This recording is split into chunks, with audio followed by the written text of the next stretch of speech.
तो सुखदेव ऋषि ने कहा था कि एक लेवा एक देवा दूतम, और कोई किसी का पिता नहीं पुतम।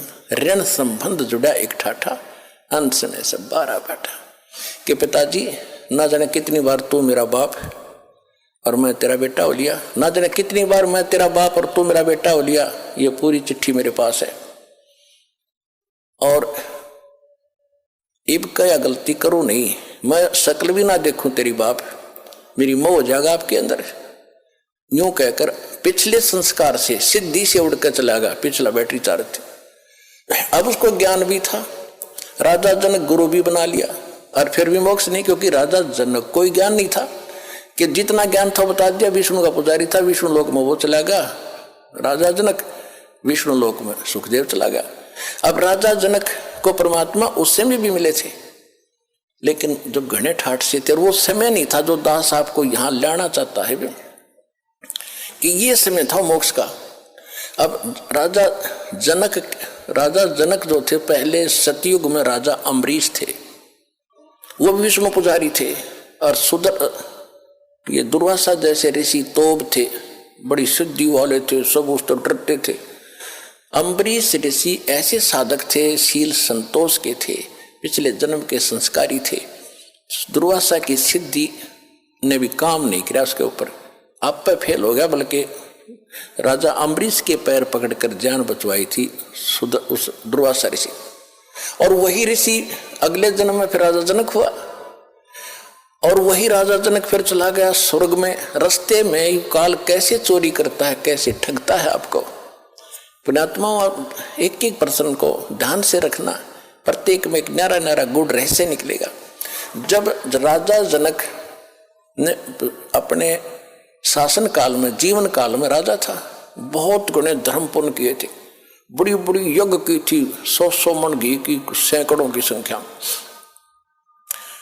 और काफी दान किया था, गौवें दान की थी ब्राह्मण ऋषियों को। लेकिन वो मंत्र ठीक नहीं थे, जैसा किया दान धर्म वो तो मिलेगा ही मिलेगा। तो राजा जनक जब जाने लगा, विमान में बैठकर जा रहा था, काल के दूत वहां से, रास्ता था एक, वहां से ले जा रहे थे। वो काल के दूत नहीं थे उसके साथ थे विष्णु जी के गण, विष्णु जी के गण, और साथ में कुछ यमदूत भी उसी जहाज में बैठे जा रहे थे। तो वहां जाकर जब एक नरक के साथ से उनका विमान गुजर रहा था, तो नरक के अंदर 12,000 आत्माएं अपने किए हुए पाप कर्मों का वहां दंड भोग रहे थे, हाहाकार मचा था, चिल्ला रहे थे। और वो राजा था, दयालु राजा था, अपने राज्य में किसी को कोई दुख होता था तुरंत उसका निवारण करता था, उसको शांति देता था, किसी को दुखी नहीं होने देता था। तो जब उसने वहां जाकर हाहाकार मची देखी, तो कहा कि पार्क दो, विमान रोको। विमान रोक दिया कि ये चिल्लाहट कहां से आ रही है, कौन दुखी है इस नगरी में। उन्होंने बताया जी ये नगरी नहीं है तो नरक है, इसमें 12 करोड़, 12 धरनी 12 करोड़ आत्माएं इसमें दुख अपना कर्म का दंड भोग रही हैं। राजा ने कहा कि इनको को छोड़ दो, इनको निकालो इससे। तो पार्षदों ने जो साथ गए थे भगवान के दूत, उन्होंने कहा कि राजन, या आपका हुक्म नहीं चलेगा, या तो धर्मराज का हुक्म चलेगा कि धर्मराज को बुलाओ, धर्मराज के पास ले चलो मुझे, या धर्मराज को यहाँ धर्मराज को बुलाओ, और नहीं तो मुझे भी यहीं छोड़ दो, मैं भी इस नरक में इनके साथ ही रहूंगा, आगे मैं भी नहीं जाता। अब वो संदेशा धर्मराज के पास गया। धर्मराज ने आके पूछा कि राजन क्या कारण है कि ये सब इनको छोड़ो, ये बहुत दुखी हो रहे हैं, मुझसे देखा नहीं जाता। तो उसने बताया जी देखो यहाँ ऐसा नहीं होता, जिसने जैसा कर्म किया वो भोगना ही पड़ेगा, ये मेरी बही, मेरी पैड में लिखा है, रिकॉर्ड में, इनको कोई बदल नहीं सकता, मेरी ताकत नहीं है बदलने की। तो राजा जनक ने कहा कि मुझे भी यहीं छोड़ दो, कि ये भी मैं नहीं कर सकता, आपको यहाँ छोड़ने का आदेश नहीं भगवान का, आपको कैसे छोड़ूंगा। तो कहने लगा मैं तो जाता नहीं, करो जो आपने करना है। अब ऐसे पुण्यकर्मी आदमी के साथ, आत्मा के साथ वो भी ज्यादा खस्सा खसाई नहीं करते, फिर अपनी चापलूसी यानी चाणक्य ऋषि अपनाते हैं। धर्मराज ने कहा कि एक काम हो सकता है, आप अपने पुण्य दे दो, इनको पुण्य संकल्प कर दो, उन पुण्यों के आधार से मैं इनको सबको नरक से निकाल दे दूंगा, निकाल सकता हूं, आपके पुण्य इनको मिल जाएंगे, आपको इतना फिर डेबिट हो जाएगा, आपके पुण्य कम हो जाएंगे। राजा जनक बड़े दयालु थे। परमात्मा कहते हैं देखो दयालु होना जरूरी है, लेकिन अपने दयालुता में अपने पैर पर कुहाड़ी मारना कोई दयालुता नहीं है, वो तो मूर्खता है। राजा जनक ने कहा कि ठीक है, मैं इनको अपने आधे पुण्य देता हूं, जितने मैंने धर्म पुण्य किए, भक्ति भक्ति करी है, ठीक है। उसने उधर से काट के उन सब को बांट दिए, आधे पुण्य 12 करोड़ में बांट दिए, उनको सबको बाहर निकाला, अलग से विमानों में बैठाया, राजा के पीछे पूरा लश्कर भेज दिया, चल। अब वो सारे स्वर्ग में चले गए।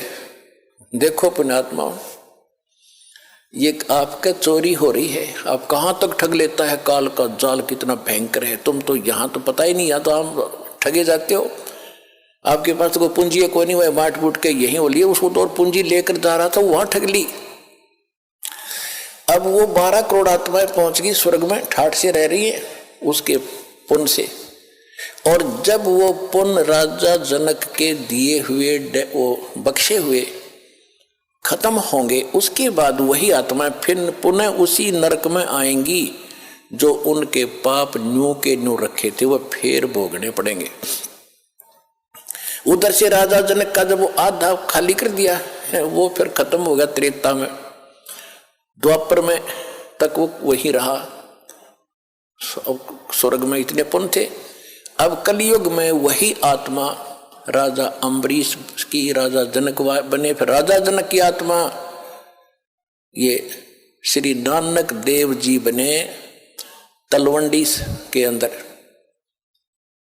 तलवंडी पंजाब यानी पाकिस्तान के अंदर एक तलवंडी गांव है, वहां पर एक कालू राम मेहता खत्री यानी अरोड़ा, उसके घर जन्म हुआ। उसका पिता पटवारी था और स्वयं ये नौकरी करने लगे। फिर एक सुल्तानपुर शहर में एक राजा था, नवाब था, और वहाँ इसकी बहन ब्याही थी नानक साहिब जी के, जो सिख धर्म के प्रवर्तक हैं श्री गुरु नानक देव जी। ये आदरणीय आत्मा कहाँ थी? अम्बरीश, सतयुग में राजा अम्बरीश, लाखों करोड़ों सेना इसके साथ, और हाँ जय जयकार होती।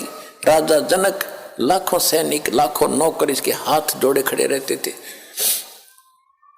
और फिर वही अपने पुण्य से खत्म करके क्या बने? स्वयं सुल्तानपुर के नवाब के एक मोदी खाने में नौकर बने।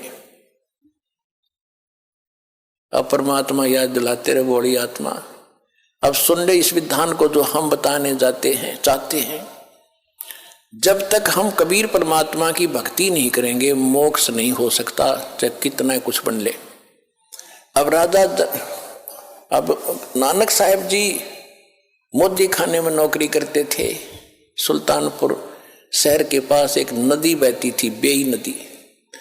वहां सुबह सुबह सभी उस शहर के लोग स्नान करने जाते थे। परमात्मा काशी में प्रकट थे उस समय कबीर जी।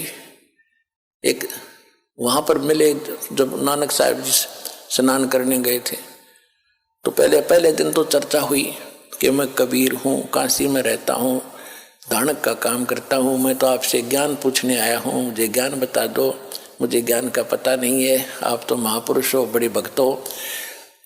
गुरु नानक देव जी जो थे ये हिंदू थे, कालूराम मेहता के इनके घर जन्म था, और इन्होंने ब्रजलाल पांडे से गीता पाठ पढ़ा, गीता पढ़ा करते थे, उसका ज्ञान सुना करते थे। उसके आधार से विष्णु जी को पूर्ण परमात्मा मान लिया था। श्री कृष्ण जी भी विष्णु अवतार माने जाते हैं। तो ये बातें हो कर परमात्मा चले गए। फिर कुछ दिन के बाद फिर उस दिन परमात्मा ने सारी बता दी थी कि विष्णु की यह स्थिति है, कृष्ण की ये स्थिति है, इसे मोक्ष नहीं हो सकता।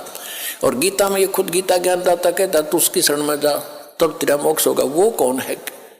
मुझे इसका ज्ञान बता दो, फिर मैं आपको गुरु बना लूंगा। तो उस समय तो नानक जी को दुख हुआ, क्योंकि और भी बैठे थे सरोता। तो कबीर साहब उठकर चले गए कि ये नाराज हो जाएगा, आगे नहीं सुनेगा। लेकिन रात को चक्कर बंध गया कि ज्ञान सारा का सारा सच्चा, मैं तो गलती कर रहा हूं। अब के वो कभी आए, किसी प्रकार मुझे दर्शन दे, सारा ज्ञान सुनूंगा। कुछ दिनों के बाद फिर इसी प्रकार स्नान करने के लिए उसी प्रतिदिन जाते ही थे। 3-4 महीने के 6 महीने के बाद उनकी खूब तड़फ देखकर परमात्मा जिंदा महात्मा बड़ा का रूप बनाकर उसी बेई नदी पर चले गए, जहां वो स्नान करने की तैयारी कर रही थी।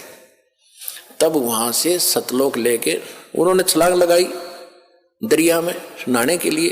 परमात्मा ने उनको वहीं से अदृश्य कर लिया, स्वयं भी साथ लगा दी छलांग, अदृश्य कर लिया और शव को कहीं और रख दिया अपस्ट्रीम में, जिधर से जल आ रहा था। लोगों ने सोचा, वहां स्नान करने वाले सैकड़ों की संख्या में नगर के लोग थे। उन्होंने देखा कि बाहर आया नहीं, नानक जी डूब गए, नानक डूब गया, नानक जी डूब गए। उसकी बहन को बताया, उनके बहनोई को बताया। जयराम नाम था उसकी बहनोई का, नानकी नाम था इनकी बहन का। हाहाकार मच गई। राजा ने भी गोताखोर भेज दिए, जाल लगावे। वो खोदे नीचे ने, वो शरीर धर रखा 3 किलोमीटर ऊपर ने बन में, तो वो नहीं पाया। 3 दिन झक के बैठ गए। सबने मान लिया कि नानक जी डूब के मर गए और वो ले गए सतलोक में परमात्मा। वहां से फिर वापस छोड़ा 3रे दिन। तब उस प्यारी आत्मा का मोक्ष हुआ। तो पुण्यात्मा, इस सारे ज्ञान को समझ कर आपको पता चलेगा कि अब वो समय है जब मोक्ष मिलेगा। और जब तक हम कबीर साहब की शरण में नहीं आएंगे, इसको नहीं पहचानेंगे, मुक्ति नहीं हो सकती।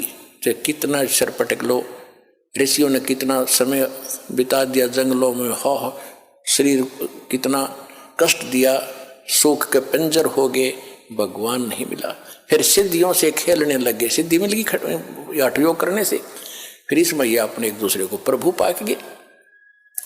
ये सिद्धि तो एक आने के नहीं, हमने ये सिद्धि आपकी भक्ति में खूब आवेंगी। जो दास आपको मंत्र बता रहा, इनका प्रयोग नहीं करना, नहीं तुम्हें नाश का कारण बन जाएंगे। इन सिद्धि माने इस ताकत से हम सतलोक जाएंगे, नहीं तो यही पंचर हो जाएगा फिर ये। तो अब क्या है, उसी प्रसंग पर आते हैं। वहां सबको समझा रहे थे भगवान, सारी कहानी बताई और कहा कि तुम जाओ, जिनको तुम भगवान मानते हो वो तुम्हें खा रहा है, जिसको तुम निराकार कहते हो वो साकार है, ये सामने आ रहा है। जब उन सभी जीवों ने देखा कि ये सामने, ये है वो तुम्हारा निराकार का ज्योति निरंजन, ज्योत स्वरूपी अलख निरंजन, और ये है वो ब्रह्म जिसको तुम ब्रह्म कहते हो। ब्राह्मणों, ये है तुम्हारा ब्रह्म और तुम्हारी अक्ल मारी जा रही है। देवी पुराण के अंदर 3रे स्कंद में, ना 7वें स्कंद में, हिमालय राजा को जब ज्ञान दे रही है देवी दुर्गा जी, वो बता रही है कि तुम ओम नाम का जाप करो, ब्रह्म की भक्ति करो और सब बातें छोड़ दो, किसी की पूजा मेरी भी मत करो और अनन्य मन से उसकी भक्ति करो, उसको प्राप्त हो जाओगे। वो ब्रह्म लोक में रहता है, वो ब्रह्म लोक में रहता है ब्रह्म, वहां चले जाओगे। और ये नहीं कोई निराकार, फिर निराकार की तरह तो सब जगह है। पुराणों को भी ना समझाएंगे। वेद पढ़े पद पर भेद न जान, ये बाँचे पुराण 18, और पत्थर की पूजा करें ये भूल गए सिरजनहारा। कहते हैं वेद पढ़े पढ़ भूले अर्थ ना खुले। वेद पढ़े अर्थ ना, पढ़ भूले, पढ़ तलिया लेकिन अर्थ ना खुले, इसलिए ब्राह्मण मोक्ष प्राप्ति नहीं कर सके। फिर क्या बताया, गुरु बिन वेद पढ़े जो प्राणी, समझुन सौर रहे अज्ञानी। गुरु बिन काहु न पाया ज्ञाना, जो थोथा बूछड़े मूड किसाना। अब जैसे सरसों का जोड़ा होता है भूस, या ये धान निकालते हैं उसकी प्राण भूस होता है, और कोई मूर्ख उस प्राण में ठाठा पटकन लग रहा हो और कोई इसको कहे क्या कर रहा है कि धान निकाल रहा हूं धान है इसमें, थोथे भूस में माथा मार रहा है, तो जब तक सतगुरु नहीं मिलेगा तो ये अन्य साधनाएं हैं, थोथा भूस कुटना, तो इससे कुछ लाभ नहीं होना, कितना प्रयत्न कर लो। वो तो धान गेहूं नो के नो धान हो, जब मारे क्या पटक पटक गरड़ गल पड़े, ढेर लाग जाए थोड़ी देर में। तो वो सतगुरु आज ये दास है उस परमात्मा का भेजा इस कलयुग में, ये याद रख लियो। ये दास इसलिए बार बार रिवाइज कर रहा है कि अपनी महिमा हमने आपको बतानी पड़ी। परमात्मा खुद आए थे, हम ही अलख अल्लाह हैं कुतुब गोस और पीर, गरीबदास खालिक दनी हवरा नाम कबीर। ए स्वामी सृष्टा में सृष्टि हमारे तीर, दास गरीब अधर बसों में अवगत सत कबीर। पर ना समझ में आई, जब स्वामी रामानंद जी को परमात्मा ऊपर ले गए, सारी स्थिति दिखाई जब छोड़ा, जब मान गए कि दो ठोर है एक तू भया एक से दो, और गरीबदास हम कारणे आए हो जग मगदो। बोलत रामानंद जी सुनो कबीर करतार, गरीबदास सब रूप में तुम ही बोलनहार। जब भगवान बता रहे थे सबको, कोई नहीं माना, वो भी रामानंद ने इसलिए मारना पड़ा कि आंखों देखाया। तो पुण्यात्माओं, यहां भगवान ने अपनी महिमा बतानी पड़ी, इस दास ने भी अपना बतानी पड़ी कि मैं उस कबीर का दास हूं जो सारी सृष्टि का मालिक है, और वो ज्ञान और सतगुरु आज ये दास ही है।